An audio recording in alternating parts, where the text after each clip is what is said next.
Good morning. Welcome to Community Voice. I'm your host, Keith Parris. I want to thank everybody for joining us this morning. Good morning, Keon. Good morning, Carvey. How's everybody this morning? Let me start the program off on a sad note. Joe Madison, the Black Eagle, has made his transition. He passed Tuesday.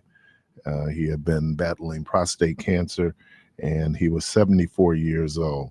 There is no question in terms of the imprint that he left, certainly on the world, but as it relates to activism and through his work at the NAACP and later his work in radio, he is truly a legend. I think the last time I saw him in person, I have pictures of him speaking at the Ministers' March for Justice that was held in D.C. That would have been in 2016, 2017, there in Washington, D.C. It used to be we were listening to him in the morning and we'd be taking our godkids to school.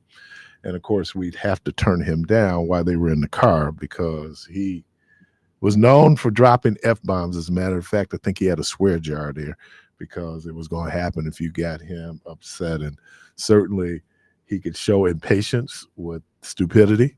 And, if you were caller to his program, you better come correct, because if you don't come correct, he going to correct you. And so he's going to be missed. And so to his family, certainly you're in our prayers. You always talk about how difficult it is to fill shoes. So these shoes will never be filled. So again, Mr. Joe Madison, the Black Eagle, has made his transition, and may he rest in peace. May he rest in peace. Also, let me do this. Tomorrow, there will be if you live in the 7th Automatic District, there is a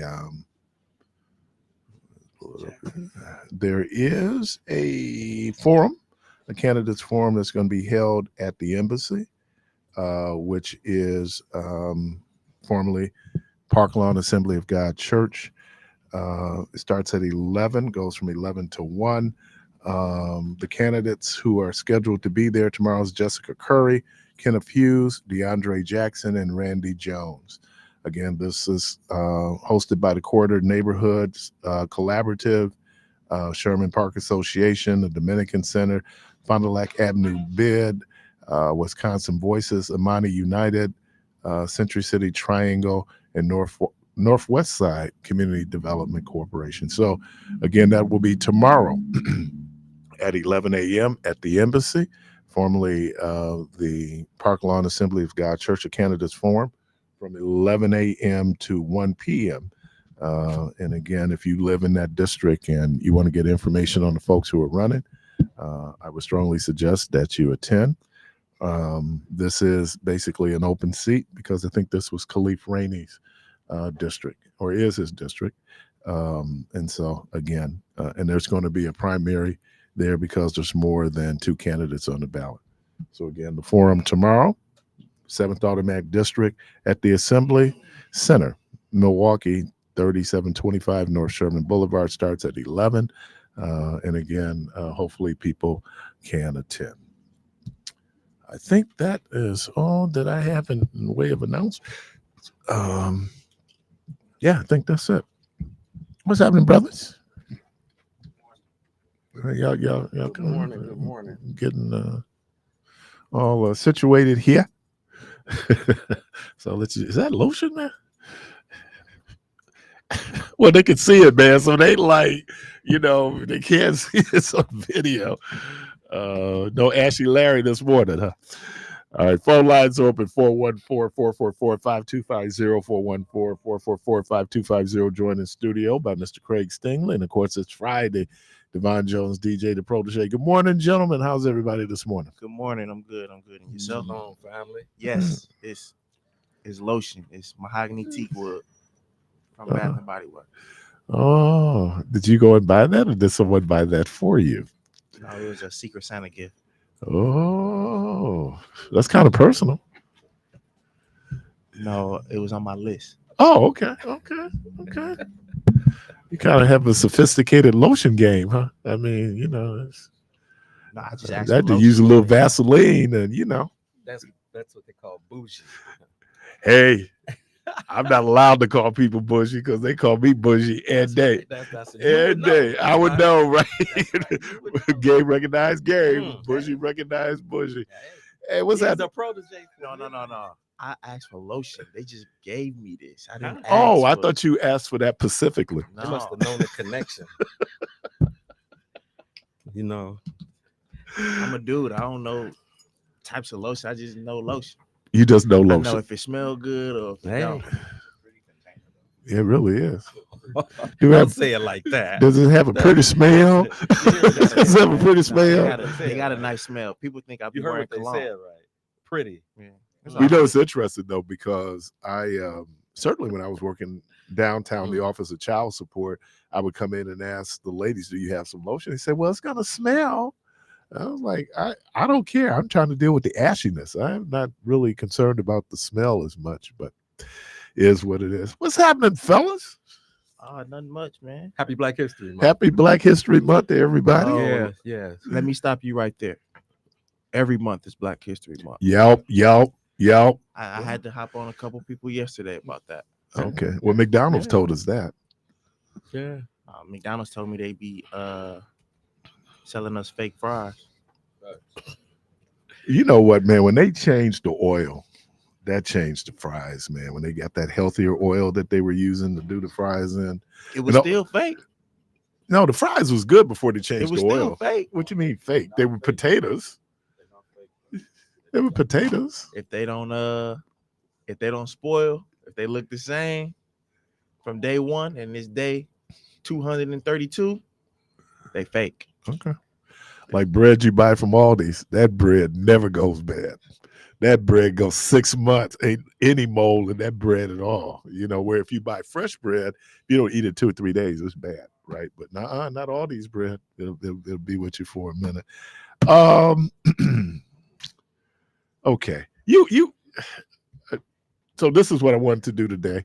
Obviously, it hit me about 5:30 this morning.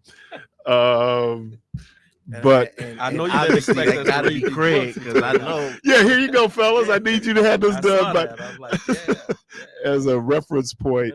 Let me pull up the Kindle. You know. There you go. Absolutely. 2 books that we have here this morning, and as we have discussions around Black History Month, I'm going to try to bring in any kind of supporting documentation of our discussion points. And on Friday, we usually talk sports, right? I mean, we get in depth, and so I thought for Black History Month, we have a question that we're going to ask. But before we get to that, DJ had mentioned Candace Owens. Yeah. She tweaking. On so You many know I'm a levels. fan. But I don't know why. Like You a fan? There's nothing. There's Of nothing. what, man? There's nothing to be. Because she's enamored pretty and about. ignorant. You can't. How could you That's not be a sad. fan, man? That's sad. I mean, Don't let Stacey Dash if you get in the said- mix. I was just about to say, if you I- said Stacey Dash, you would have had me with the pretty. But like, she's not attractive. I mean, yeah, because when you're trying to put on a Caucasian image as a Black woman, yeah, you know, your personality lose makes you some. attractive for now. right? You know what I'm saying? That's And even if she like had an they say, amazing personality, all skin folks, She still and would be kin iffy. folks, and Why y'all down on Candace, man? well, she down on us. She's it ain't that. just an alternative. It ain't that. It's She's like, an alternative voice in our community. you know, they say know She who is. your allies are, and she not one of them. no, not even the slightest. So her cute won't get her over.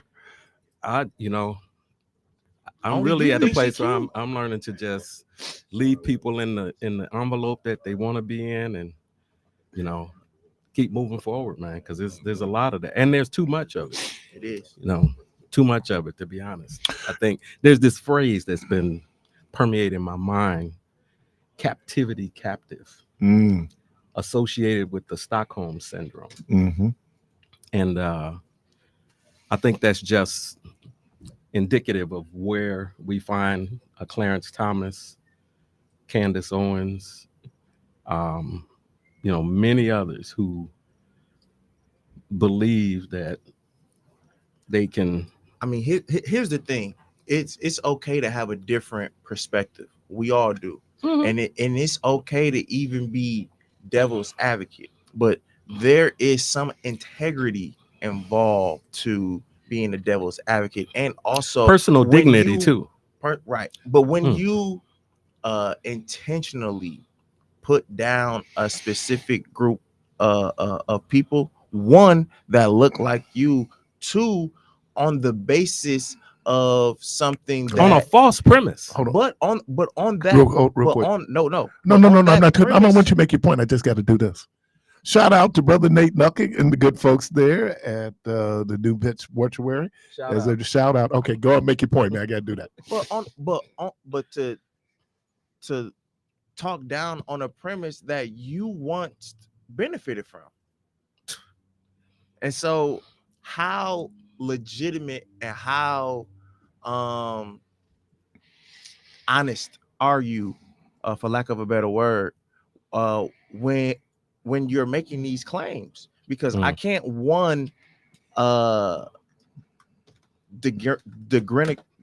that messed up the word, but I can't Degrade. degrade Mm. racism, and white supremacy and systemic racism, but then on another hand benefit from it and make a lawsuit on it and win that lawsuit based on those terms. And now we keep moving forward with whatever is going on that only deals with people that look like you. You're always the one and the loudest one to talk down on whatever issues that happen. I mean, she did that with George Floyd. She did that with Colin Kaepernick. I mean, she's doing that with abortion. I mean, she's doing that with she's doing that with inner city education. But are those legitimate, whether you agree with it or not, are they legitimate political positions that are being espoused? By her? Or are you just talking about And that whole people- mindset of, that whole, there Well, is, you know, there Those is black issues- conservatives. but those issues were risen before her. But there wasn't individuals like her that was contradicting their speech, as far as well, I guess you can say Clarence Thomas, because he benefited from Affirmative a action. sort of affirmative action. oh no, he benefited from He it. benefited I mean, from you it. know, it's just So him and her, to the highest levels, to where their voices are the loudest. I mean, and then no one is as high as Clarence Thomas. He's on the Supreme Court. But to speak so brashly about these topics, these are issues, these are political talking points. But when you look like the people who you're consistently downing, it's like, and you benefited from this at a point in time where you felt that something was unjustly done to you, yet others can't feel that same way, and now you're pushing back 10 times as hard on those other folks. And do you think that she's also currently a beneficiary of affirmative action in the Republican Party because they've given her the platform? well, I Giving think her the she's profile? the fact that she's willing to ignore it, recognizing that they're using her to forward this whole narrative that, you know, for some reason that the black people who support the Democratic Party or independents in the voting process are off track, you know, and that you got something mixed up when you look at the differences in the way both of these parties have managed the system. So right? let's go back to the backstory, because we didn't do that. We just jumped into Candace Owens. The backstory is DEI, diversity, equity, and inclusion. Yeah. And she had a position that diversity, equity, and inclusion should be eliminated when introducing hiring practices. That sounds familiar, especially here in Wisconsin.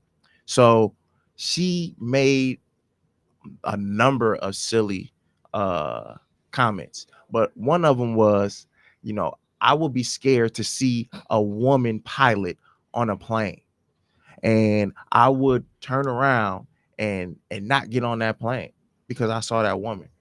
So, I mean, that's just flagrantly ignorant to So, say, man. But It don't we? is. But don't you Absolutely. have? You're, first of all, you're a woman. Self-hatred. So now you're on TV. Should we now disavow anything that you say because you're a woman? I think, And did you get that position because you're a woman?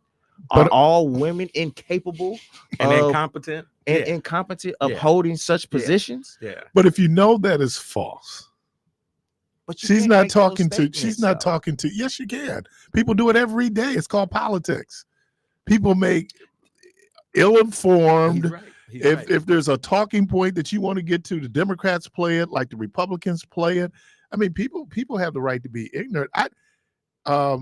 Maybe I'll throw it out there. So are people that malleable, that easily influenced, that when they see a black face like a Candace Owens, now I'm talking about black people now, let's not, because white people, she's only like Nikki Haley saying that there's no racism. Obviously, she knows that there's systemic racism. She's Don't get me been started on her. victimized by it. And so, or you have a Tim Scott, once again, victimized by systemic racism. But their quest for power exceeds then any kind of sense of, I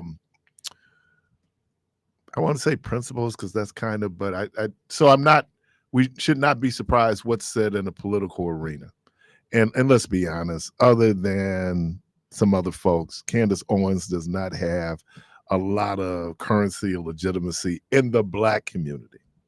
Right. So then you have to ask yourself, is it a quest for power or Yes. just recognition? Both. Just the spotlight. Yes. Because they know they're not going to have any power. Tim Scott knows he's not going to have any power. It doesn't matter if he gets the position of vice president, he still will be a figurehead put up there Until Donald to Trump say, dies. Even, I mean, again, the narrative that they espouse is, white insecurity is the way that we should go. And so this is the ideal way for us to live in this society, is based on the culture that has breeded white insecurity. And they want to dismiss, again, in the history, all of the things that these people have done. When you say white insecurity in terms of how it might impact on white supremacy. Well, I'm substituting those. Right? Well, but I think I think they're two different things. Now they can influence one another, but this idea is still based in white supremacy. Well, this desire to believe that you're superior, right? It's probably from a place of insecurity and inferiority. Right. And that's what I'm talking about. And that's something that is innate within them. This is something that when you believe, just based on somebody's color, that they're not as capable, that they're not as, or gender, primarily color. Well, right? No, but gender. Women, women are 53% of the population. Right. But we're saying that. But we know that white women benefit from this whole thing of white insecurity, white privilege, system. But they're still only making 84 cents on a dollar of a white male. Is that right? Me, that's irrelevant. Huh? No, it's wrong. Right? What I'm saying is that when you make women have not fully reached equality, regardless of ethnicity. Right, but still, when a white woman gets a cold, a black woman has the flu. There's no comparison, really, when you think of it in terms of the struggles that we've had. I never heard that before. That was I like that. Oh, and that's an old one too. But the struggles that we've had, particularly our women, right, from since we've been here, and you put them in parallel to the struggles that white women have had, there's no way to say that they're walking on an equal or equitable plane. But that's the reason we need a DEI. That's the reason we need affirmative action. Right. And that's the reason why when these people who are black consider that those policies and those programs are not beneficial today, not useful today, You know, that's a form of cognitive dissonance, man. This is like, you know, the what's the movie? Get Out, where you've been in there and they've done this metamorphosis and this, you know, Really reconstructed transplanted your brain and put in another brain. You know, that's Stockholm syndrome. They brainwashed them, really. Oh, absolutely. Absolutely. So, and the overarching, you know, and this is going to be until we all eventually perish. The overarching goal is to get change. We can't just say, oh, well, they're only speaking to a specific demographic sort of people. Not long ago, this was a general consensus that women couldn't do these sorts of jobs. And sounds like it still is. Right. And so when we have individuals who are from those disparaged communities disparaging that very community, it only damages the overall goal for change even more. I mean, the only real way to get some movement is if the other side, because right now, me and you and Craig, we could be preaching to the choir. And so there's not going to be much change coming from me, you, and Craig because we feel the same way. We have to jump across the aisle to speak to those individuals that think differently and open their hearts to a new perspective.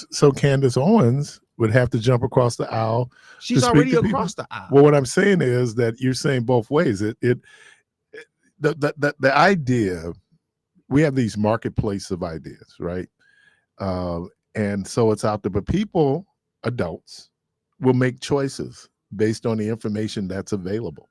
Or sometimes it's not even that. They'll make choices based on their feelings or their emotions. I think that Candace Owens' relevancy, is that the right word, has passed. Within the Republican Party? No, I think in terms society in general. I think we do social media. Right. I mean, but she's playing to a particular audience. It was like the ad when the brother was with his daughter and they were talking about CRT, which was just misinformation. But that ad wasn't directed at us. That ad was directed at white folks to make them feel better about opposing CRT. Yeah. And if you have a black person who comes out and says it's bad, then it must be bad for black people. Well, no, obviously it's a benefit because we have to examine our systems because it's our systems. You know, yesterday when we were talking about, and I did go to see Origin. I would suggest if you haven't read the book Cast, please read the book Cast, and then you might want to go see the movie or see the movie. But one of the fascinating things, or what she proffered, was that it isn't racism, it is caste. And what she did was she showed there is a group in India called the Untouchables. Now, everybody in India are ethnically the same, yet there is a strata, right? And I think it's 9 different classes that they have, where the bottom is the Untouchables, where the Untouchables people, they showed a young kid in school who was, I think they're called Dalits, and he couldn't eat with the other students. He couldn't sit with the other students. They all look alike, yet that there's still subjugation. Well, but the Untouchables are a shade darker. In some cases, but in some cases they're not. Yeah.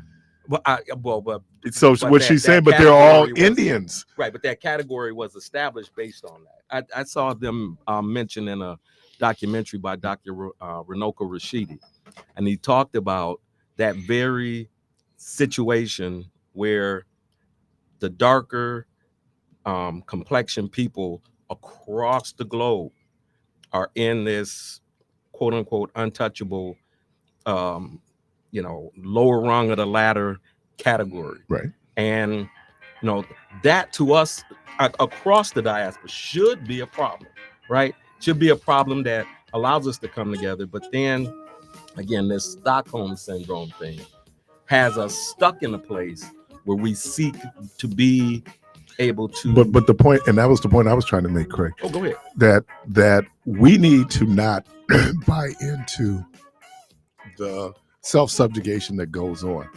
And what we find out that yes, True. racism in America, Mm-hmm. because one of the interesting pieces she showed was a cabinet meeting they were having in Germany in 1933, where they were studying the apartheid system in America to deal with the Jews. And she pointed something out. Jews look like Germans, Mm-hmm. right? So we have subjugation in these strata. So we come back. You're listening to Community Voices Friday, joined in studio by Mr. Craig Stingley, Mr. Devon Jones, Keon Jackson Malone, Harvey. We're going to take a break. We'll be right there.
do I say, honey,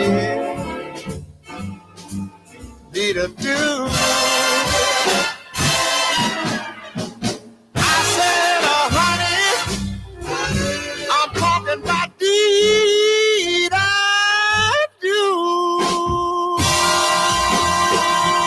Now back to Community Voice with your hosts Keith Parris and Devon Jones, DJ the Protege. You good? And we're back. Yeah, I'm good. You good? I'm good. We're back. We'll get the callers. Absolutely. Caller, welcome to the program. Good morning. I'm not going to really comment on the Candace Owens situation because that's just an open door for race play and piss. But my next question is how can we hit the reset button? How can we hit the reset button for Black people to get pride?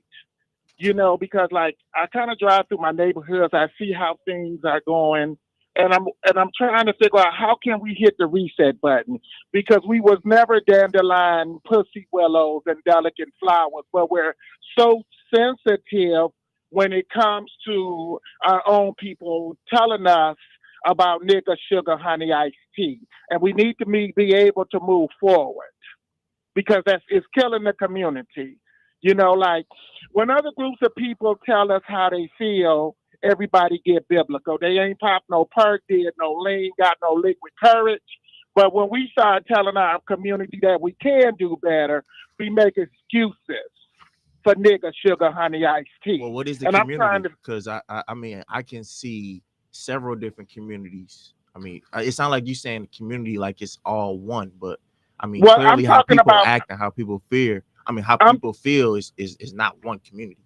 Well, I'm talking about us as Black people. Like, I don't care what white people are doing right now. I don't care what white people think. I don't even care what Jesus thinks right now. I'm talking about us as Black people and telling our Black people that you can do better. And just because you Black and you feel because we Black, we gotta, you know, live a certain way, or we gotta take losses due to what's in the Bible, when we all know that we as Black people can do better.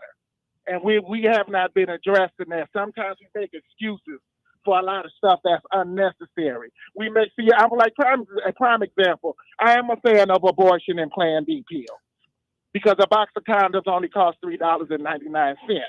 But for some reason, we will make excuses for the actions of children. Things when it comes to our neighborhoods, we get upset when, you know, people speak of gentrification, but we won't get upset that people who look like us won't take pride where they live. Because if you don't have pride where you live, why would somebody else? But when somebody else see where you live as a diamond in the rough, they're going to come in and scoot you all out. A prime example, when the other groups of people say, you ain't this, we going to do this, we going to do that, everybody want to get so diplomatic. You know, but then when it comes to us telling people, now we're pussy willows and delicate flowers. So I'm trying to understand the level of value when it comes to bull sugar, honey, iced tea. What do you think about that? I think that, yes, this happens, but then there's also a counter argument. As I was driving down Roosevelt Boulevard this morning, there's a woman, I'd seen her out there before. She's in her fur coat on the boulevard stop picking up paper in her community. That's a boulevard start. That's not even her responsibility. That's the city's responsibility. I think people do it. I think that what we should accentuate is who's doing what is positive and what is right. Because we can spend a whole lot of time worrying and fretting about people who ain't. But at some point, we got to deal with the ones who will and the ones who are. And everybody else, man, they're gonna miss the boat. And I want to just, you know, say thank you, because I know last week there was a whole lot of Black people calling in and making all these excuses. But then when these other people share them stuff, then they want to get all biblical, and it's crushing our communities. I just wanted to share that, because here you go. Because if you can be loud and voice with your own people, you should be able to be that way with everybody. Not start quoting Bible verses with other groups of people, but then when it comes to your own, you're a pussy willow. I think it does damage to our community. Have a good one. I appreciate you. No, I agree. Consistency is key. Well, you know, just to quote Bible verses don't help you at all if you ain't applying them to your life. you know, and to me, that's the issue there, is that you lose touch with the standards that come with the scriptures. And that's one of the things that I believe this society has taken from us over the past 400 years that we've been here, is gradually eroding the moral base that we had as a people. It's still within us, but so you asked the question, how do we come out of this, malaise that we've been in? To me, we got to get back to the things that our ancestors were doing, the things that made them great. Caller, welcome to the program. Good morning. You're on air. Okay. How's everybody? All right, Well. yourself? Oh, good. I was just listening, and I was listening to you talk about Candace Owens and stuff. Now, I think I want to start off saying I think they get paid off, and even Clarence Thomas, he got big donations, got to fly over somewhere with his expenses paid. They get big donations from right-wing party, and and it's made up of super rich people, the Koch brothers, all of them.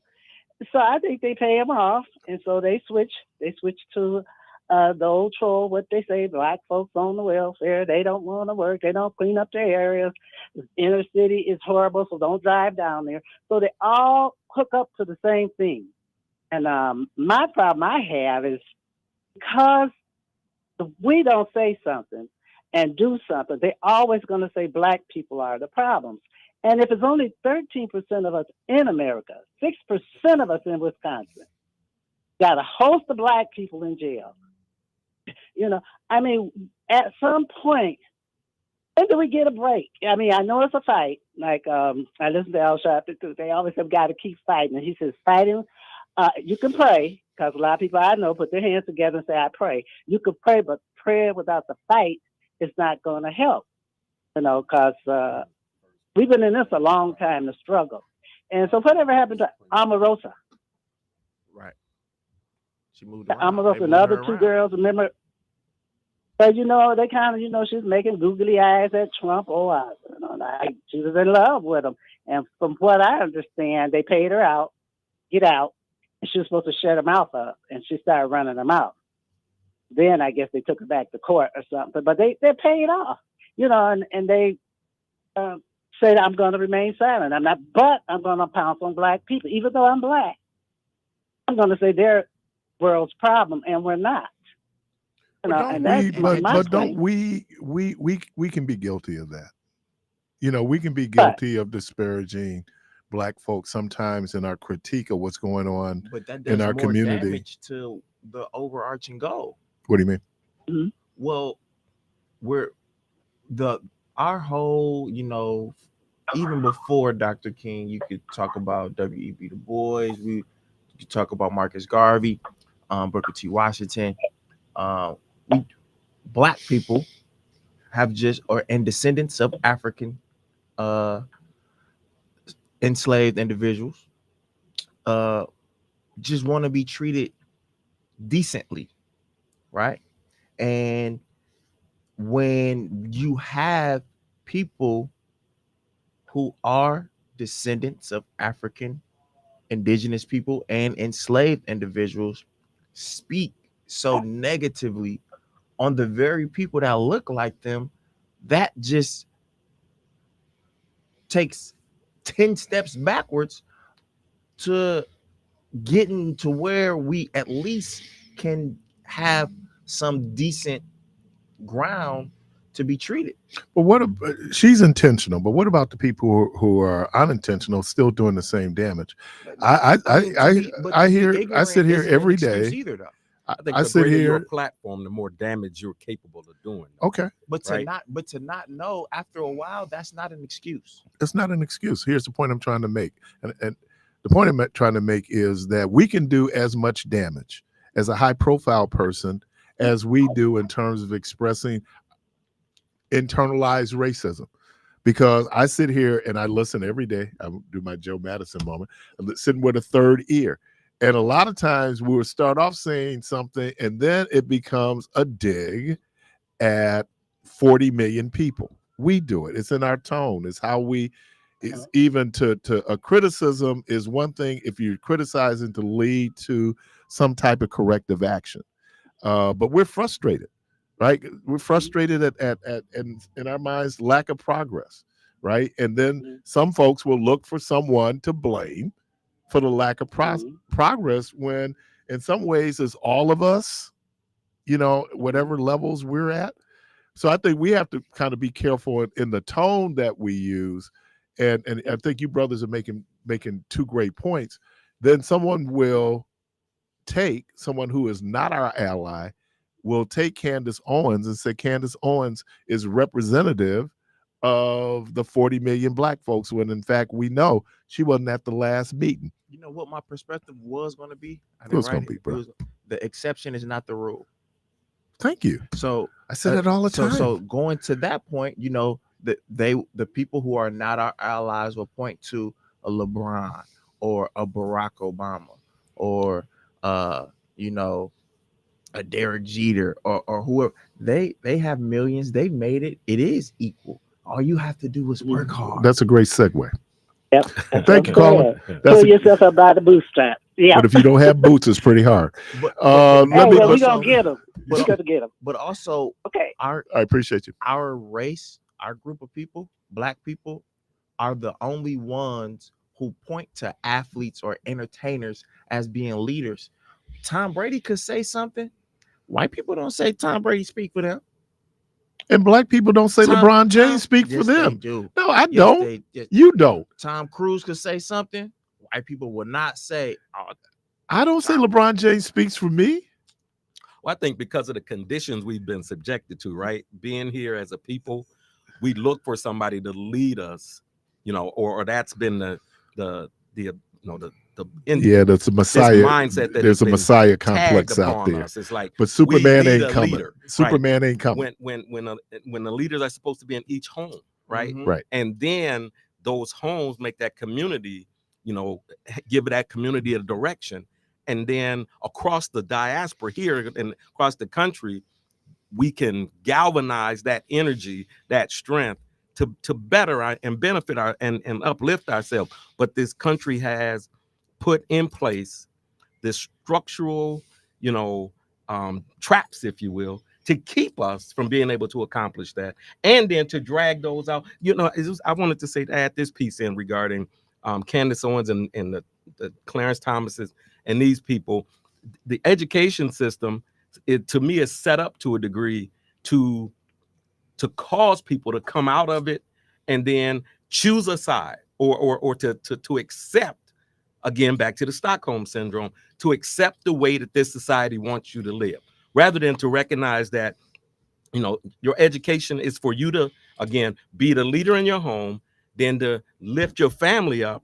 Therefore, your whole community gets lifted up. But once you take that position, then they tell you that you're the one who is the problem because you're not following what is the status quo, what keeps things in a comfortable place for white insecurity. And then so instead of you having, you know, motives like, for example, with this Fearless Fund, you're not supposed to be motivated to invest money back into your own community. And, you know, but you, as the sister just said, pull yourself up by your bootstraps is what they put out there. They project that. But when you start doing it, then there becomes a problem with it. And we find that there's this man, Edward Bloom, who is Jewish, who is behind that. The same people that say pull yourself up by your bootstraps are the very people who never had to pull themselves up by the bootstraps. Absolutely. So that's why that whole term and phrase is BS anyway, because they were helped. They were helped. And they were helped systemically. Well, and that's what I'm talking about, the indoctrination part as opposed to the education piece.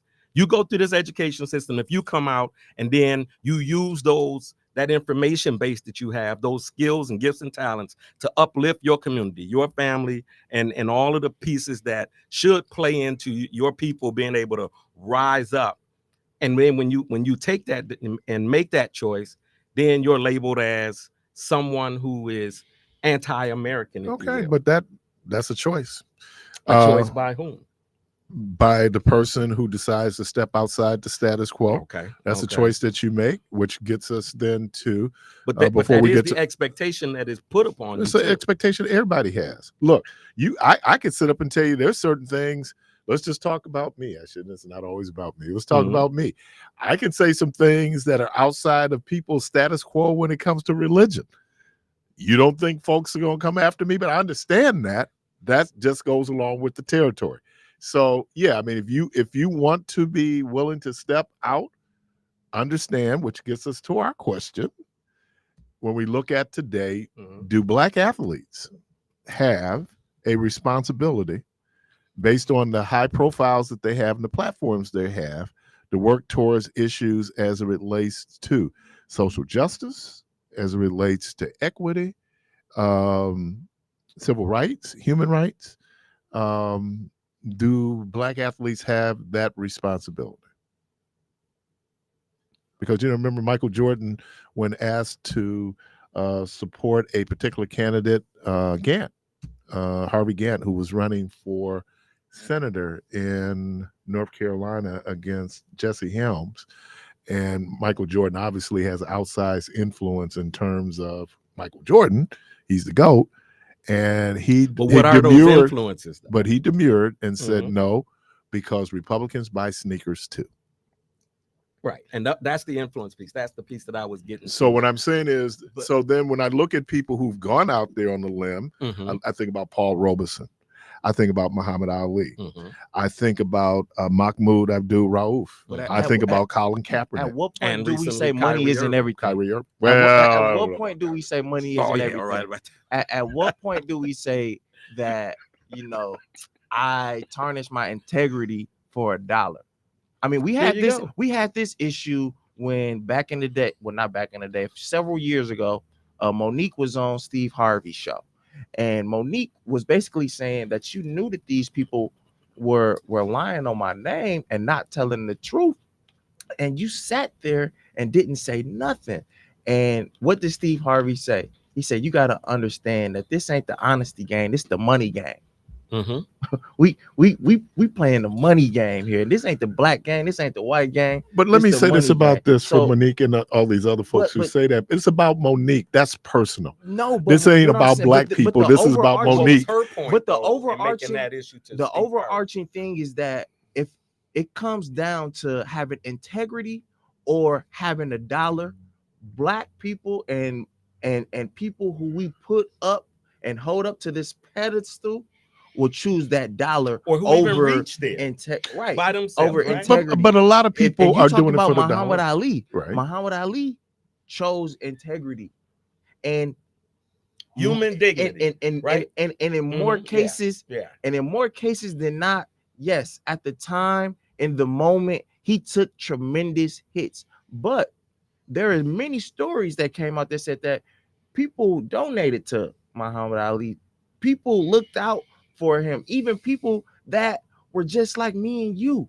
And so when we say, did he have an obligation to do that? Do we have no, did Muhammad Ali, did Colin Kaepernick, did Rauf, these folks were doing something based on their personal principles. But personal principles that affected others. Muhammad Ali wasn't the only one that was drafted to go to the Vietnam War. No, I got that. And Muhammad Ali wasn't the only one who was a conscientious. But did Muhammad Ali do it for black people, or did Muhammad Ali do it because of a personal principle? I think they're two different things, where you're not sitting up making. Dr. King did things for the collective.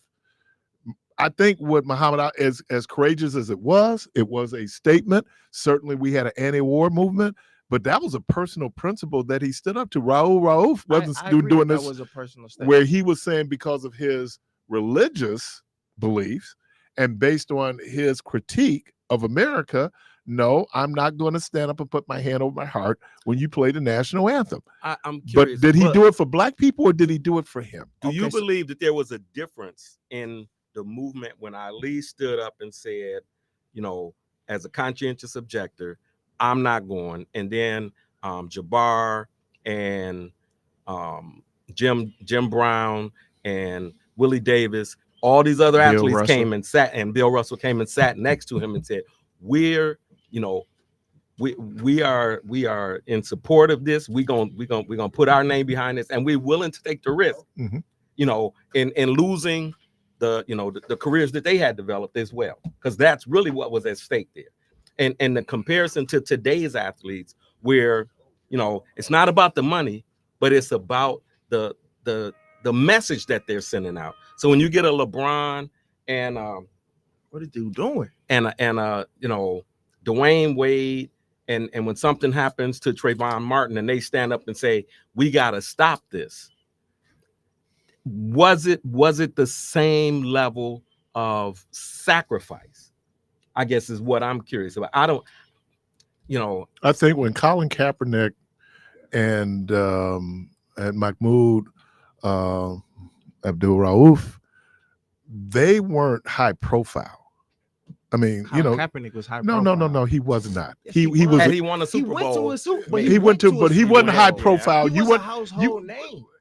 He was not a household What are name you in the talking way. about? Come on, Well, man. hold on. Let me make the point here, man. I know he's your boy. No, Well, he's not what my I'm boy, saying, 'cause I hated the 49ers at the what time. I'm saying You know what I'm is, we weren't wearing Colin Kaepernick sneakers. We weren't wearing Colin I'm not Kaepernick. doing that Colin now. Kaepernick started selling jerseys when he took his knee. That's when people started wearing number 7. So what I'm saying is, he did something in private that became public. Right? It wasn't even his thing. Somebody saw him on the bench doing it. He wasn't Colin making a big. Kaepernick was a transformative Yeah. player You know, when that happened. True that. But think about the time frame that it happened.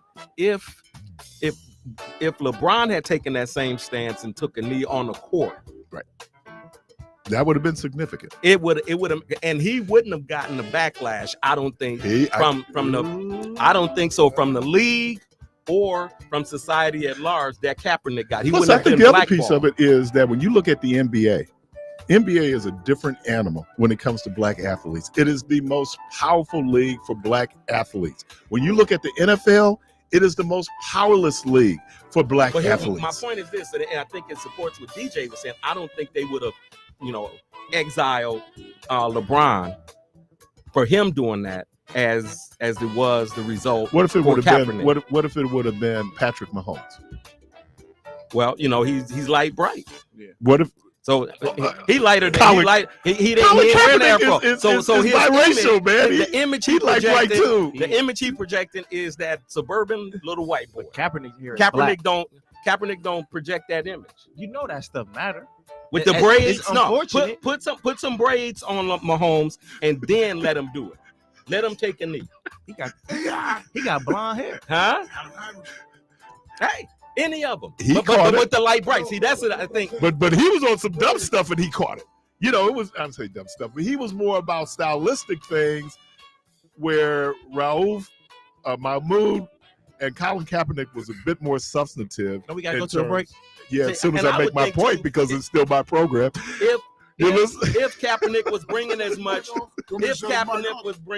revenue into the NFL that LeBron is bringing into Exactly, the NBA, different they would discussion. not have cut him out. Well, you think? No, I We'll don't come think back they to would. that. You're listening to Community Voice. We'll be right back.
Good morning. You on there?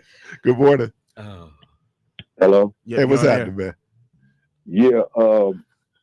When you talk about people that have went against the grain for our people, Colin Kaepernick, he didn't do it in private. He did it out in the open. Private's at home. Private's at home. That's private. He did it out in the open.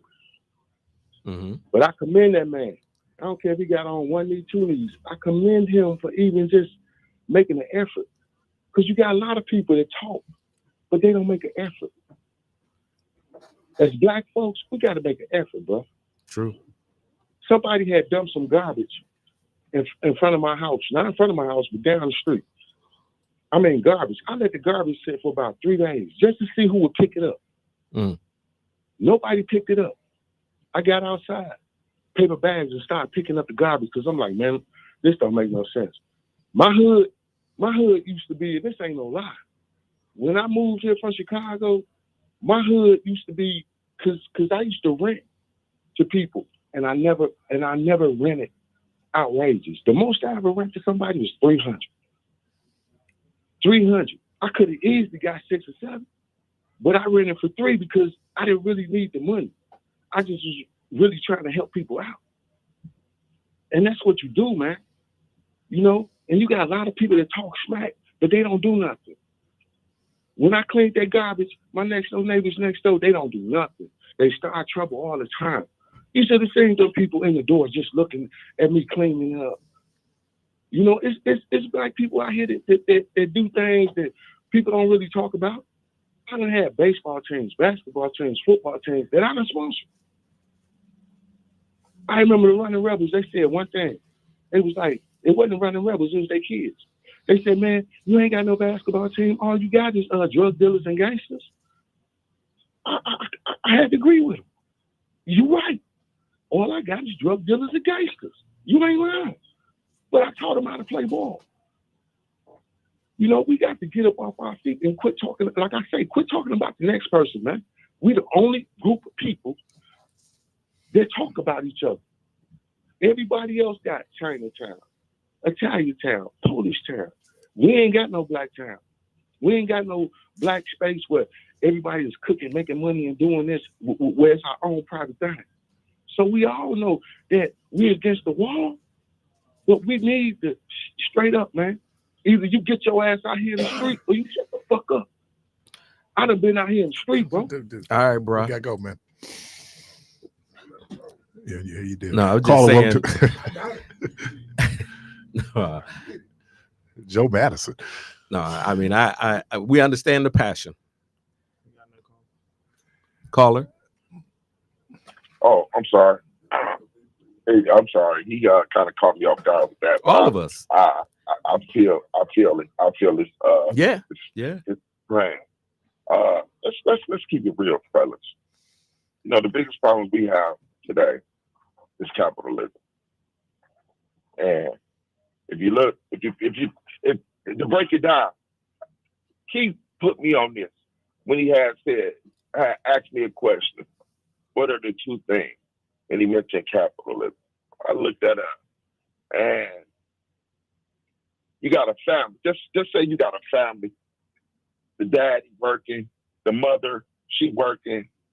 The daddy pulls another job just to make sure he got ends that he could just set aside for his kids. Now, the corporation he works for, another corporation that came in, and now they beat him. They beat him to the table. Now they got to cut dude off or cut it for his check. Now he's stuck with rent. His rent done went up. Food done went up. That part-time little hustle job he had, they done fired him because they can't afford to pay him no more. Next thing you know, he out on the street. Now, any man is not going to allow his family to be out on the street. Now he get to doing something illegal. Now, anything he had, he can call the police to help him if he has some kind of problem with his neighbor. But now he don't got that. Now he out here doing something illegal. But here goes the other problem. He can't call the police if his neighbors come to him and try to take from him, because what he's doing is illegal. He has to protect himself and his family from the neighbors. And they're going to fight. But just look at it in a bigger, just looking at a bigger picture. The government, it's like a big plan. And if we got rid of capitalism, it wouldn't be like this. It wouldn't be like this at all. It's not fair. If I go right down here to 60th and Hampton, the gas is 168. If I come down a little farther, the gas is 268. The gas down here on Green Bay is 289. But I go all the way out there to Butler, the gas 229. Bro, redlining ain't going nowhere. All right, man. They've been Appreciate you. Siphoning money out of our community. You can actually go to Fond du Lac and Locust. Most of these Clark stations are the cheapest. Just want y'all to know that. Definitely the one on Fond du Lac and Locust, usually the cheapest in the city, or catch a quick trip. Right? I agree with his point though, man, in that, you even look at our streets. You can ride out to Brookfield and you don't see potholes. You can go up here to Wauwatosa. You won't see potholes like this. And why? Because from my perspective, what they do is they use inferior materials when they redo our streets, and then they take forever to get them done, for one. But it's part of that whole societal, cancer that. I did have a conversation about that. Remember when they handled that business on Teutonia, the streets? Mm-hmm. We were talking about coffee and all that, because there's a designated time for each district. They have their time. I got this from Alderman Russell Stamper was saying, it just happened to be our turn to get the money to do the streets. That district. He said it was already planned and I was coming next. They do a district at a time. He said, and as far as the materials, you have to make a decision between using this material to get it done faster or using this material to make it take longer. And it's like you damned if you. I'm just giving you. I hear what you're saying. But what I was told. Sometime in our community. Mm-hmm. So what I was told we was that they're the different entities. So you got federal highways. Oh yeah. You got the state. Yeah. Right. So then that's where the responsibility lies. But how can that be the thing that is the determinant of where the money coming from? Well, see, federal highways, state highways. This is the state highway, Capitol Drive. Teutonia is not. So I'm talking about the Teutonia. I'm talking about when we inside our districts and it's about the alderman. Right. The state highways get done on the state schedule, of course. You know what I'm saying? But once again, I was talking about what the alderman said. Like Locust is horrible. 20th Street is horrible. You know what I'm saying? I come up 20th every morning, I'm pissed.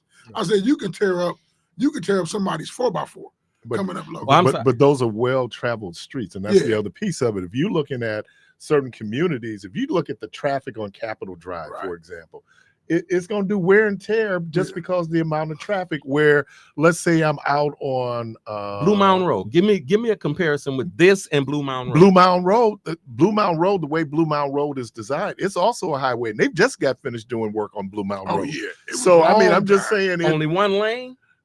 Because I'm saying you can see the damage on Blue Mountain Road that you're gonna see on Capitol Drive. Because we can't keep up with it. Well, let me not say Blue Mountain. You can't keep up with filling the potholes. Let's say Moreland Road. Because we're still traveling out here. I mean, they still traveling on Blue Mountain Road. I think, in Keon's point is, then there's a cost, and then when you look at time, right, and then there's time. There's a cost. We deal with winter here, right? So there's times that you really can't even get out there and work. So it's a little bit more complicated. So I say Moreland Road, because Moreland Road was being troubled. When I go out to Waukesha, they have been working on Moreland Road for almost 2 years, but it's solid and it's highly traveled. It went to one lane, and you finna tear your car up, and you damn near finna run into somebody else because they got the little things in the middle of the street. You know what I'm saying? Moreland, south of 94. I'm talking about Moreland when you right before you get to Blue Mountain Moreland in Brookfield. So Moreland, Right. what was that? Southridge, Southgate, whatever. Right, I think right. it That's starts what I'm at- saying. it South of start- 94. It starts or, at Blue or north. Mound because there's something else coming up into Right, Blue because Mound. see, there's a they difference. worked on that I'm for going to a say there's a long difference in Moreland and Blue Mound. Blue Mound running east and west, just like Capitol, gives you a good comparison in that they see the similar type of traffic. Because Blue Mound will go from the expressway all the way down to the zoo and Blue beyond. Mound right, has 4 lanes. right, it does. It has 4 lanes, which means that Capitol only has 2 They're lanes. still seeing more, but when you what I'm get, saying is you have 4 lanes, which means that the traffic can be spread out. Here you got 2 lanes that is being heavily trafficked. It makes a difference in terms of what that street looks like, the dimensions of that street, and then the amount of traffic that you have on the street. I understand. That's what I'm saying. So in Milwaukee, I understand too. That's they the worked issue. on that for about 2 years because they had an expansion. Right. They know they building hotels. They know what they're Where doing. on Blue Mound? On Blue Mound. They worked on that for about 2 years. And wait a minute. My aunt stays right off I'm of the other gonna side say of to you that Barker the Road. material that they use is different. No, I'm saying, yeah, it's different because of the high traffic. They know the money that's going to be invested in that area because of the hotels they're building. I'm talking about before they built Von Muir and all that stuff. They had to do all that first because they was going to have the traffic because coming. west of My Barker aunt Road, stays right there off of That Brookfield. makes my point. And So it if took- you put the and same it took materials and here, it took 2 years. Now, if you break this street up for 2 years, people are going to be pissed. oh, they don't break that whole street They up did. for 2 years. They did. No, they don't stop the traffic. No, Right? they didn't, but they did the what did they you call do it? it in such a way where businesses still can be accessed. Right. Absolutely. That was the issue down with Speed Queen when they decided, look, they have to do the roads because people complaining about the road. That's a given. What I'm talking about is the planning that goes into it, right? And then using the right materials so that it's not degrading in a year or two, and then you got I'm all trying to these think the holes last out here. time they did this. I can't remember. They haven't done. Absolutely. When is the last time they did Titonia? But no, I'm looking at Capitol. I've been here now, 5.5 years? And they haven't done anything to it Right, other than and I'm patch looking- it up. And I'm looking at the roads, and they don't look like they're in real bad shape. So to me, that makes the brothers' point in that everything that they, from a society-wide standpoint, our community gets the bottom of the barrel, so to speak, if you will. That and then we are allowed to be placed in this position where this redlining is a siphon out of here. You talk about, I don't know if that's insurance, purpose, but I guess what I'm saying, I don't think it's purposeful. I don't think it's insidious. I just think do you there's think, cost. do you Brookfield has a different tax base. And that ain't area, got- yeah, it does, because your no. tax base determines what you're able to put in terms of local funds to be able to build. And then Blue Mound Road is a highway, isn't it? A state highway? That's a state highway. So that ain't even Blue Mound. That's not Brookfield. That's the state. No, here's what I'm saying. We talk about potholes. Those potholes create premature wear and tear on your vehicle. And they've already right? said it costs $2,000 more to maintain operate a car vehicle because in the of that. city limits. But we're also a city. We're also a city. And if you go to New York City, they're dealing with potholes. If you go to Chicago, in the city, they're dealing with potholes. No, I understand that. Because it's more congested, but more those urban traffic. areas are similar to Milwaukee. That's my point. And I'm saying, but they're dealing with the same thing. So I appreciate it. We got it. Mm-hmm. We good. Caller, welcome to the program.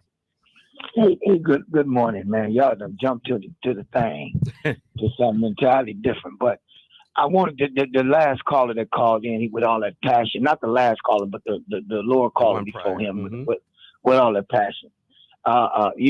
He shouldn't feel bad that all he had was gangsters and drug dealers, because Jesus went to the boys in the hood. You know, he didn't go to the aristocrats. He went to the cussing folk, the tax collector. He went to the boys in the hood, man. So, and then, Walnut Way ain't got nobody over there but crack babies. I mean, not Walnut Way, but what did the Jesus' running rebel. AAU team look like? How'd they do? Huh? How did Jesus' AAU team look like? I don't know. I don't know what that Negro was doing. What position was Peter playing? Was he the center? I mean, I don't know. Who's the point guard on that joint? He had 12 he people. was He a got a cousin team. preacher. He got a team. They had a fishing team. Right. Yeah. Okay. He had a fishing team. He was a cussing preacher. But listen to this here. Check this here out, man. I would like to digress back to the beginning when you talk about Candace Owens and those people. Listen, man, when you talk about getting rid of, and by the way, she about the same age as DJ. I think her and DJ about the same age. And that tells me something. That tells me that young folk still have an opinion about making choices. Now, check this out, man. When you talk about diversity and inclusion and all of that kind of stuff, you have to realize who's going to be the real recipients of that.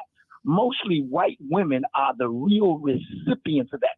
They put us up front to get the ball rolling, okay, for whatever ideal they might have. They bring race into it, and we push the big Like rock choice? up the hill. Like choice? Okay. Well, choice. That choice is one that, see, that's a different. If I go that route, that's gonna derail me from where I'm trying to go with my man. Look at that as an example. You put black people up to do something that they said was beneficial for black people. There's some questions about the benefits of it, but okay. Well, let me share this with you. First of all, that started with Polly Williams right here. And she black the last time I checked, she wasn't she? Huh? When she black the last time I checked? That's correct. And it was, hold on, remember this. It was meant for us. But guess who became the recipients?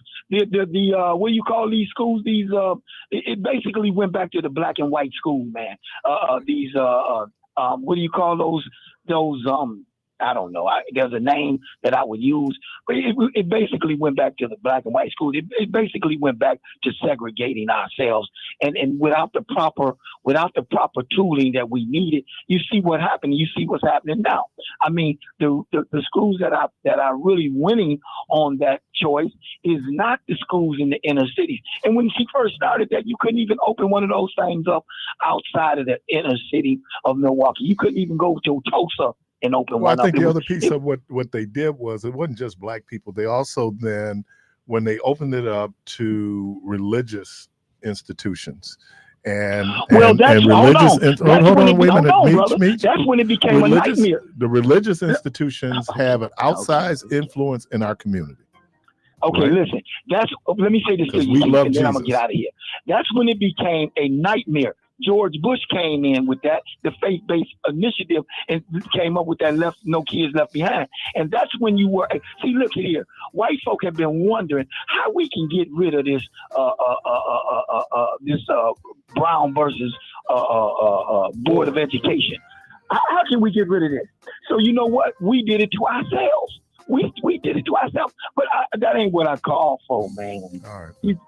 You sidetracked me again. Man, I'm good at this. You're listening to Community Voice. I threw him off the square. You listen to Community Voice. We'll be right back.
wing experience? Well, come get the sauce at Buffalo Boss. The best wings in Milwaukee, hands down. Located in the Sherman Phoenix at 3536 West Fond du Lac Avenue, in a brand new location on 27th and Michigan, open late nights. Order online now at buffaloboss.com or through Uber Eats, DoorDash, and Grubhub. For more information, please call 414-779-BOSS. That's 414-779-BOSS. Join Greater Milwaukee Urban League as it celebrates individuals and organizations.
No 6.5 Milwaukee.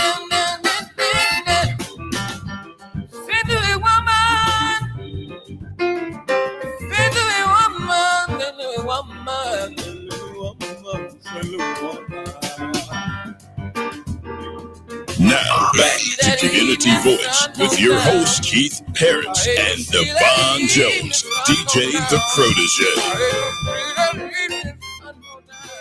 All right, welcome back, and let me just throw out some names, and just as we're talking about whether or not should Black athletes utilize their platforms to promote, can I say social? Well, I won't say social justice, because they are doing justice, right? Because they are doing social good. There are people out, Habitats for Humanity, they have the foundations, but when it comes to the issue of justice, do they have a responsibility? And I think about people like Paul Robeson, who was everything from Phi Beta Kappa, All-American.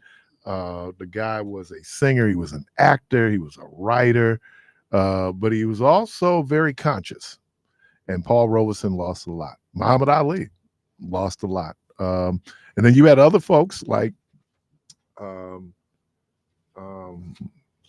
Mr. Robinson, right? And how he came out against Muhammad Ali. Jesse Owens came out against Muhammad Ali when he took the stand on the war. There were a lot of black people that turned their backs on Muhammad Ali because he took that stand. And I say this to a whole lot of folks when people say, yeah, old dude should get out there and did that. You ain't writing them no check. And brother didn't write a Colin Kaepernick a check, right? So when people do that, it becomes very lonely when you step out there to do that.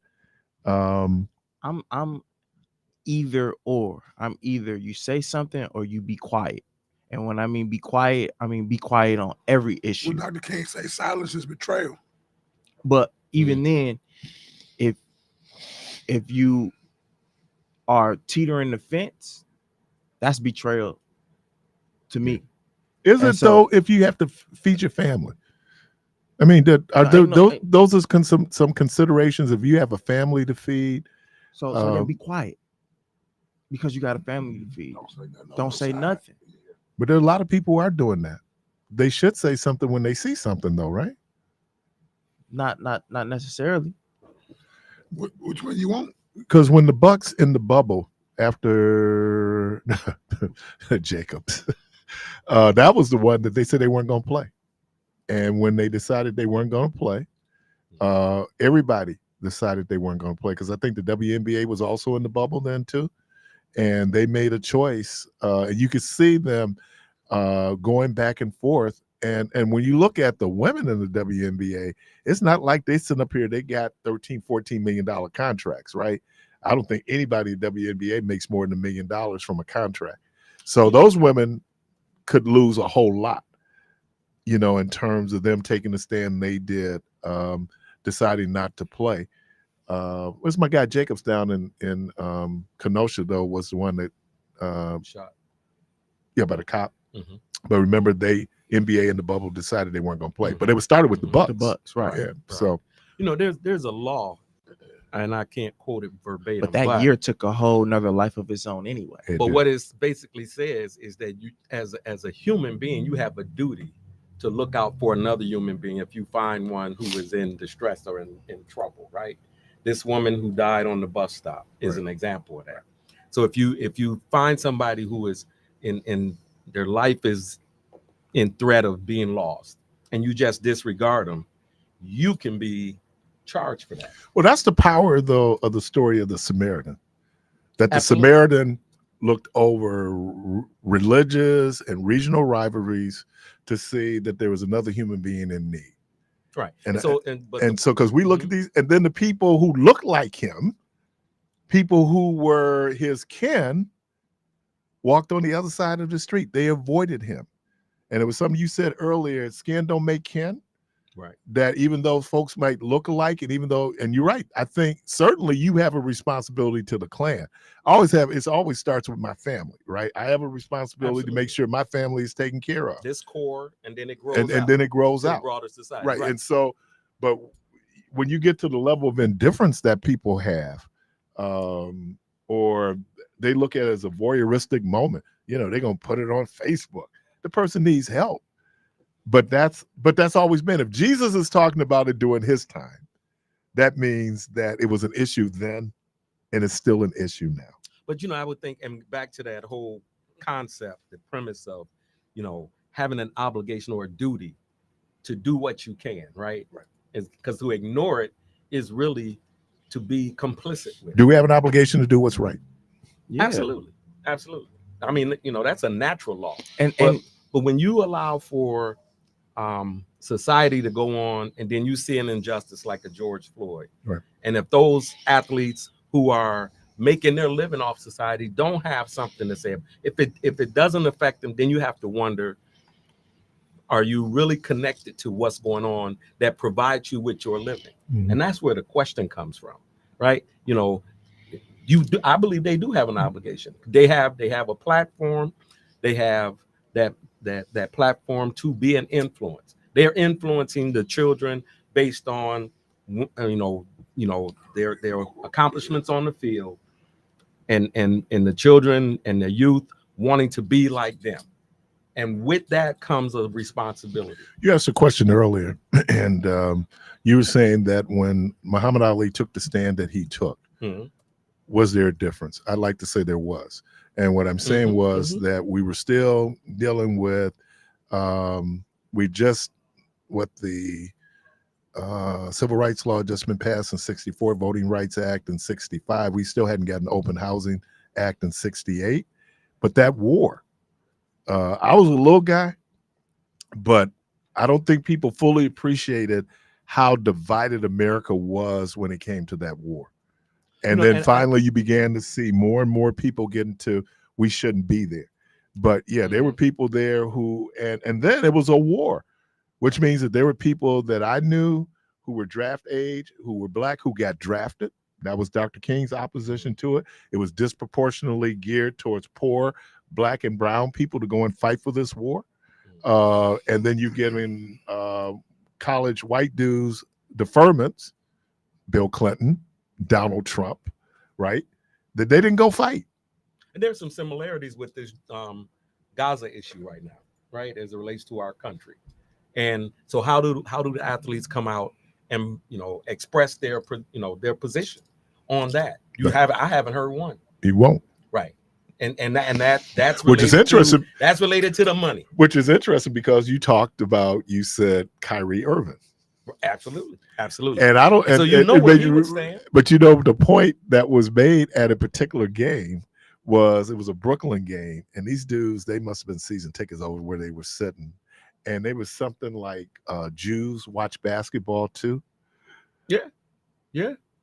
And that goes directly to that issue. It is Craig Hodges, yeah, who was trying to recruit brothers to go here. The Honorable Louis Farrakhan, working for Jerry Reinsdorf.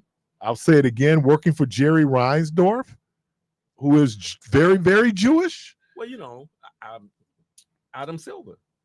When you think about the control, David Stern.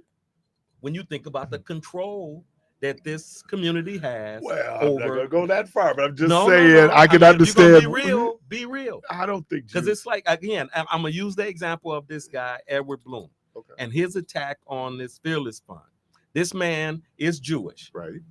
They talk about how they're allies. They were marching with Reverend Sharpton, for this, fighting for justice, fighting for, this discrimination and all of this anti-Semitism and in Washington. And yet and still this man comes out and he wants to do away with affirmative action. Is it because he's Jewish or he disagrees with affirmative action? No, I'm saying when you want to project that as a community you're in support of this movement, and then somebody in that high profile position comes out and says, I'm going to do away with this. I'm going to stand up against this, particularly the Fearless Fund. Because how does that have to do? It had nothing to do with affirmative action. It has to do with this whole concept of pulling up yourself by your bootstraps. No, it also has to do with what America allegedly is colorblind, and that color should never be a consideration for anything. That's a myth. How could you have a system that was predicated on how people look, and then all of a sudden you're going to act like that disappears, even though systemically those things are in place? You're not a snitch unless you're doing it when you're not a snitch if you're a witness. No, snitching is doing the same thing that somebody else doing, but telling on them to save yourself. Right, because you got caught. It's not telling. And so that's my point with this guy. Right? I think, and the community at large. I think that we have visceral reactions because, trust me, there are white people who have a visceral reaction to anything Al Sharpton does. It doesn't matter. It doesn't matter because what they're going to say is, there goes black Al Sharpton. Well, Al Sharpton is dealing with an issue. He happens to be black, dealing with issues that impact black people. So his Let's blackness take is Al important. Sharpton out of the picture. Well, I'm just going to talk if about black somebody. folks say we're gonna do something exclusive with exclusivity attached to it. The Jewish community operates that way all the time, 24/7. This is why we talk about a dollar don't stay in our community more than how long? 7 days, if that. And the money circulating in them. But it's not just come out of the community. It's not just Jews exploiting this community. That's true, but that makes my point. Okay. It's like, so if we decide we're gonna go down that road, then it's a problem. Yeah, I don't know what his point is. We'll see what happens, how that'll be litigated, because I'm trying to figure that one out. But we'll see. Caller, welcome to the program, especially private money. Caller, welcome to the program. I want to say I've been certainly enjoying your program this morning, and I want to thank the host that thanked the woman that was on 46th and Roosevelt this morning picking up paper on the boulevard. I'm actually that lady with the short meat coat on. You sure did. You sure did. You was dressed up. I'm going like, she's too well dressed for that. Will stop and thank me. It's mostly white Caucasian men and women. As I'm out picking up paper every day, sometimes 2 and 3 times a day. Yep. It's the white folks that will stop and say, ma'am, thank you for what you're doing. So I want to thank you personally for thanking me. A lot of times we want to blame other nationalities for our communities. We make our communities. We live our communities, and we ought to have pride. And that's all I want to say this morning. Is that hold on, before you go, is that a Frank Lloyd Wright house? Yes. Oh, that's a beautiful home. You are a jewel. I drive by there every day. I've seen, this ain't the first time I've seen you out there in a mink coat. I'm going, did she do this before she go to work? Because you out, and this morning, did I not look like some lizards? Right, and I want to say to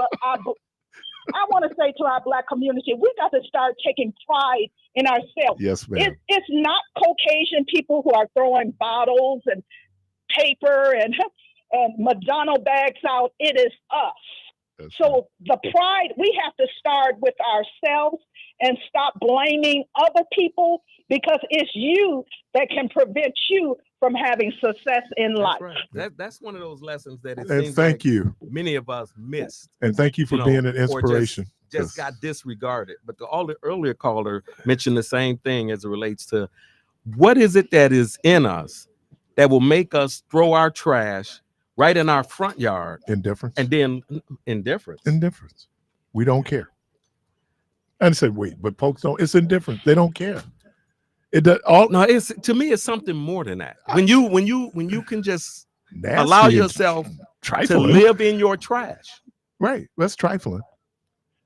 But it's indifference to your look. I think it's something connected to this whole thing about, this message that they've tried to put on us, that you are less than human.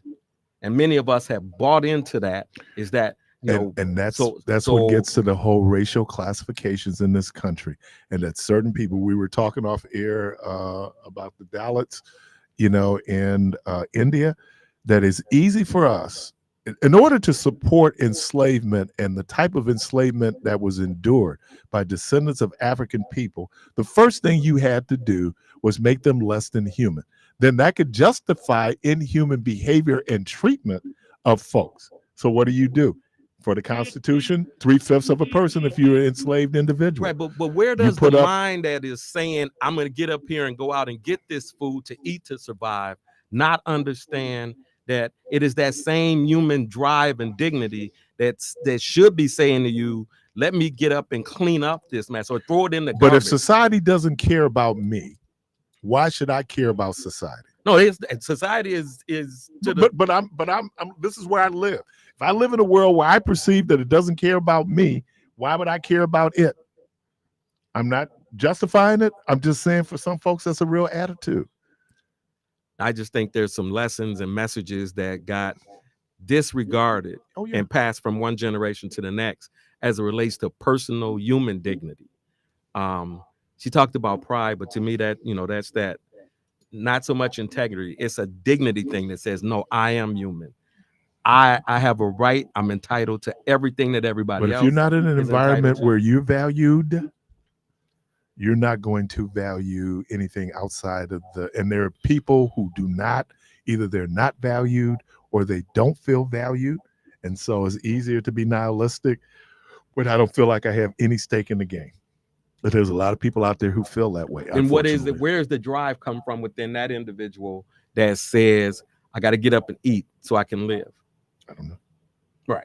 And see, so to me, survival, there's a human void survival that is. instinct should kick in to tell you that. But No, I hear you. And I guess I'm sort of just throwing this out into the atmosphere because it's something, there's like a void that's there. When you say, I'm going to do everything I can to live, so I'll rob you to live, but I will allow myself to live in squalor, you know, because it don't matter. Right. What's the point in living if you want to live in squalor? You know what I'm saying? See, it's this mentality that, to me, it's been transferred, and I could almost say we could equate it to the Willie Lynch theory, and how that has impacted us and brought us to the place where it's like, if we do this to them long enough, they will revert to being animals, you know. And many of us fight against it, of course, but you know, and have fought against it and prevailed over it, you know. Caller, welcome to the program. Good morning, Steve. Good morning, y'all little gentlemen out there. I thought it was Black History Week. I thought it was Black History Day. All month, all year, every month, Well, I every want to day. ask a question then. I want to ask one question. Who was the first black man got a whooping in Milwaukee? February the 1st, when they went to school. I'd like to know that. It wasn't me because I got mine on February the 2nd. I just want to know that. Everybody wants history now. I want to know that myself. I'm not old enough to be the first to the anything. first black man that got for a whooping. Got in a whooping Milwaukee. by a white man on February the 1st. This supposed to be Black History Week. Tell us. I don't know. I'm trying to find out that myself. Well, what is the relevance, and why would that be important for, you know, us to be really? I'm serious now about for us to be considering who that first person was as it relates to what happened here in Milwaukee. I'm just curious why. Well, I'm just saying myself. I like to know that because I'm not from Milwaukee. I'm from Mississippi, and they always say if you want to know something, you ask someone. All right. Well, we'll So do some I asked the research for question. you. I just wanted to know. All right. Oh, no, understood. Y'all went to school here in Milwaukee. I just like to know that. You say you're from Mississippi? How long you been here? Well, I've been here for a while. Do I've you been know here who for a the while. first one was in Mississippi that happened to? Yeah. You do? Yeah. Who was it? Me. You? Yeah. Okay, bruh. Okay, then you wanted to know. Let me ask you something. Do you know what the term picnic means? No, No? That's a myth. No. That's a myth, man. Well, it's a myth. No, that what picnic means. Oh, they were lynching people and having picnics, but they were having picnics long. Anyway, we're good. Hey. Well, I just wanted to know. Well, I appreciate look that up. Thank you. Google picnic. Thank you for that Black And see History what comes fact. up. That Black History fact for the great state of Mississippi. Me. Next caller. Caller, you're on there. Welcome to the program. Good morning. I know I was the first one to get one in my Thank house. you for taking my call. Assalamu alaikum to you, brothers. Alaikum assalam, brother. Wa alaikum salam. Thank you, sir. Well, as somebody told me I shouldn't say thank you, but I say thank you for returning the greetings. You all were, I heard it was Brother Craig singing that said, when you spoke of Willie Lynch, it's not a theory, it's a syndrome, it's an actuality. I agree. Mm-hmm. It's a reality, and it is the condition that it is the prevailing condition, mentality, state of mind, state of being that is cyclical. Do you have that state of mind? No, Okay. you do though. No, I don't. Do you have that state of Yes, you mind? do. No, I don't. No, Well, first of all, the Willie Lynch leather was a forgery. So let's be historically Mr. accurate Parris, on that. But other than but the attributes, I do agree with you, Christopher. It is a syndrome. It's all right. Okay, but I'm asking you, if it's a syndrome, are you suffering from it? No, are you suffering from it? No, because you can't say what I'm asking you. Are you suffering from it? Mr. The effects of it have the impact on all of us in this society. Mr. Parris, you perpetuate it. You I promote don't perpetuate it. I'm just asking you. You call in telling us what black people are not doing, and somehow, so I just wanted to know, were you above this? I am a community member. Okay, but you are a community member. But what I'm saying, are you above what the Willie Lynch letter talked about? Well, if you sit up here and you and I are having this argument, isn't that part of the syndrome? Isn't that part of the syndrome? Antithesis to what you represent. You are the contrary.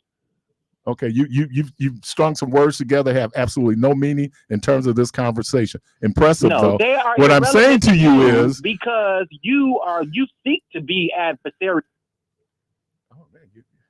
What happened? Come on. Caller, welcome to the program. Ain't no caller. There wasn't no caller. Oh.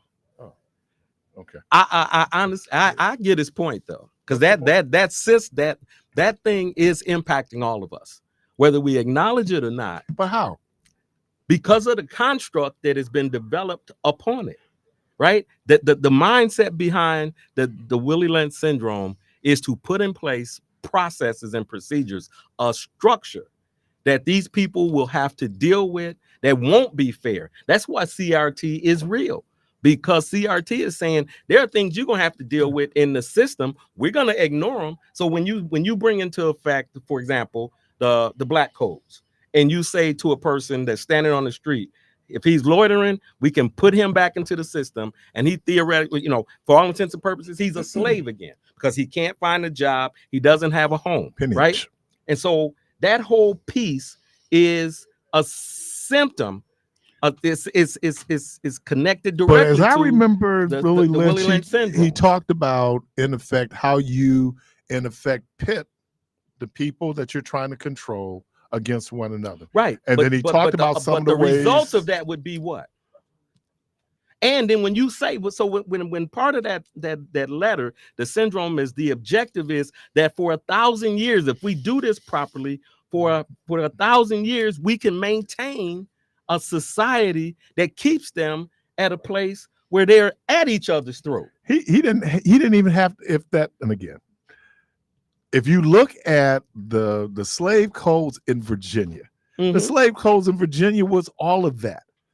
In terms of making sure that, because what the slave codes did was say that black and white people could not basically consort with each other.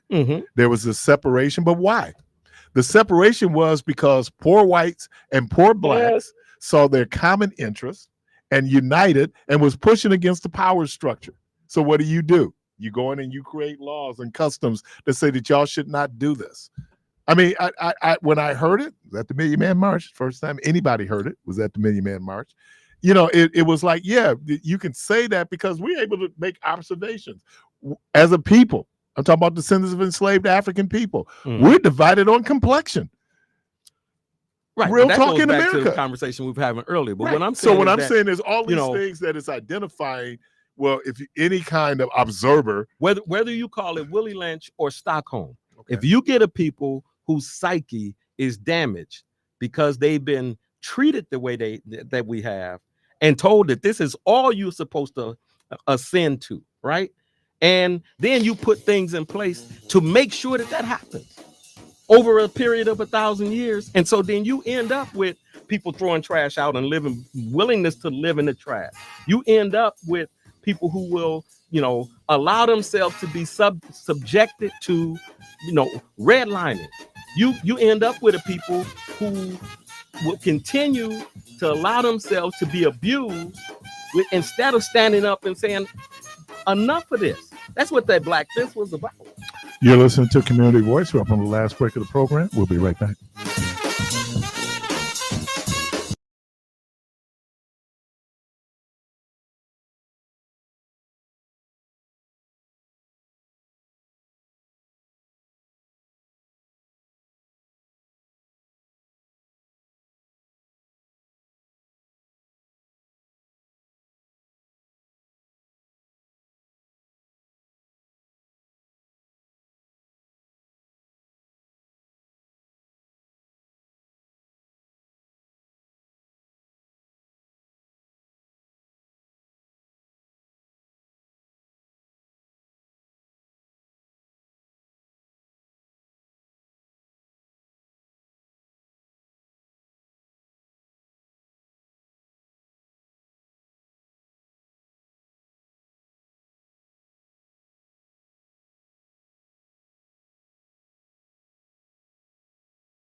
program. Fellas, this was a great conversation, man.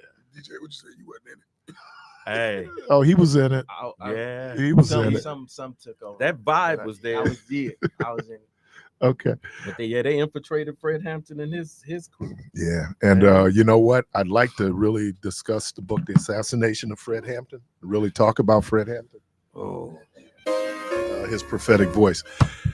DJ, thank you, sir. Thank you. Craig, thank you. Shalom, y'all. Hey. Keon, thank you. Carvey, as always, thank you, man. Just do away with the hypocrisy. Right. Heavy lifting. The good Lord willing, Creek to rise. Hope to talk to everybody on Monday. Y'all have a safe and wonderful weekend and go from this place in peace.